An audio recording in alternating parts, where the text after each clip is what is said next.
नमस्कार मित्रांनो, अभ्यास स्पर्धा परीक्षेचा या आपल्या यूट्यूब चॅनलमध्ये आपले मनपूर्वक स्वागत आहे. आजच्या व्हिडिओमध्ये आपण जाणून घेणार आहोत महाराष्ट्रातील जिल्हा प्रशासनाचा इतिहास.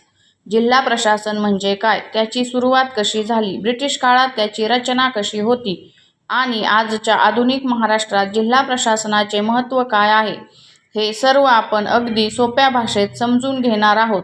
म्हणून व्हिडिओ शेवटपर्यंत नक्की पहा. जिल्हा प्रशासन म्हणजे काय? मित्रांनो, कोणत्याही राज्याचा कारभार व्यवस्थित चालण्यासाठी प्रशासनाची गरज असते. राज्य प्रशासनाचा सर्वात महत्त्वाचा भाग म्हणजे जिल्हा प्रशासन. महाराष्ट्र राज्य अनेक जिल्ह्यांमध्ये विभागले आहे. प्रत्येक जिल्ह्याचा कारभार पाहण्यासाठी स्वतंत्र प्रशासन व्यवस्था असते. जिल्हा प्रशासनाचे प्रमुख अधिकारी म्हणजे जिल्हाधिकारी किंवा कलेक्टर होय. जिल्हा प्रशासनाचे मुख्य कार्य कायदा व सुव्यवस्था राखणे, महसूल गोळा करणे, निवडणुका घेणे, नैसर्गिक आपत्ती व्यवस्थापन, शासनाच्या योजना राबवणे. आज जिल्हा प्रशासन आधुनिक स्वरूपात दिसत असले तरी त्याचा इतिहास खूप जुना आहे. प्राचीन काळातील प्रशासन. प्राचीन भारतातही प्रशासन व्यवस्था अस्तित्वात होती. मौर्य साम्राज्याच्या काळात सम्राट अशोकाने राज्य अनेक प्रांतांमध्ये विभागले होते. प्रत्येक प्रांतासाठी स्वतंत्र अधिकारी नेमले जात होते. त्यानंतर गुप्तकाल आणि यादव काळातही स्थानिक प्रशासनाला महत्त्व दिले गेले. गाव पातळीवर ग्रामप्रमुख, पाटील, कुलकर्णी यांच्यामार्फत प्रशासन चालत असे. त्या काळात महसूल गोळा करणे आणि कायदा सुव्यवस्था राखणे ही प्रमुख कामे होती.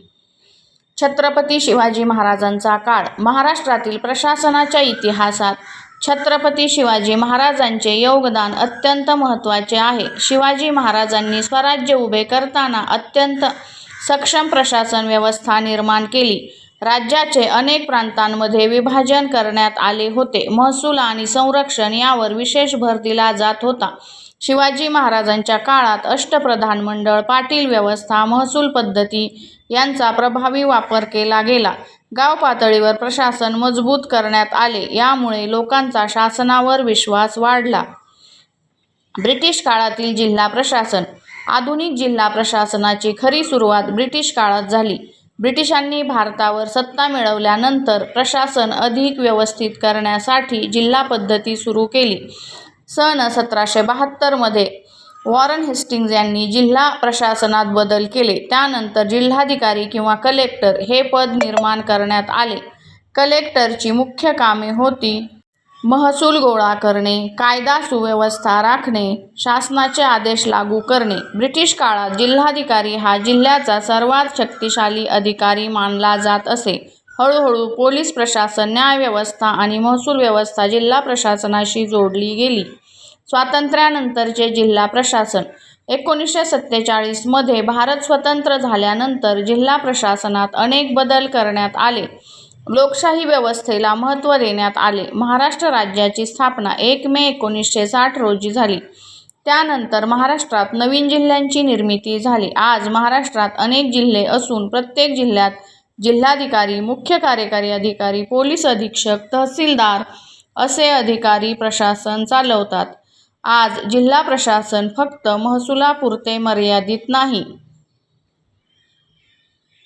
आधुनिक काळातील जिल्हा प्रशासन. आजच्या डिजिटल युगात जिल्हा प्रशासन अधिक आधुनिक झाले आहे.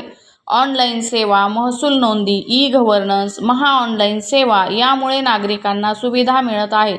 कोरोना काळातही जिल्हा प्रशासनाने अत्यंत महत्त्वाची भूमिका बजावली. लॉकडाऊन, आरोग्यसेवा, लसीकरण या सर्व गोष्टी जिल्हा प्रशासनामार्फत राबवल्या गेल्या. म्हणूनच जिल्हा प्रशासन हे राज्य शासन आणि नागरिक यांच्यातील महत्त्वाचा दुवा मानले जाते. मित्रांनो, महाराष्ट्रातील जिल्हा प्रशासनाचा इतिहास प्राचीन काळापासून सुरू होऊन आज आधुनिक डिजिटल प्रशासनापर्यंत पोहोचला आहे. प्रशासनातील बदलांमुळे नागरिकांना अधिक चांगल्या सुविधा मिळत आहेत. जिल्हा प्रशासन हे राज्याच्या विकासाचा महत्त्वाचा आधारस्तंभ आहे. काही प्रश्नोत्तरे पाहूयात. महाराष्ट्र राज्याची स्थापना कोणत्या दिवशी झाली? 1 मे 1960. जिल्हा प्रशासनाचा प्रमुख अधिकारी कोण असतो? जिल्हाधिकारी. कलेक्टर पदाची निर्मिती कोणी केली? Warren Hastings. जिल्हाधिकाऱ्याला दुसऱ्या कोणत्या नावाने ओळखले जाते? कलेक्टर. जिल्हा प्रशासनाचा मुख्य उद्देश काय आहे? राज्यकारभार चालवणे. प्राचीन काळात गाव पातळीवरील अधिकारी कोण होता? पाटील.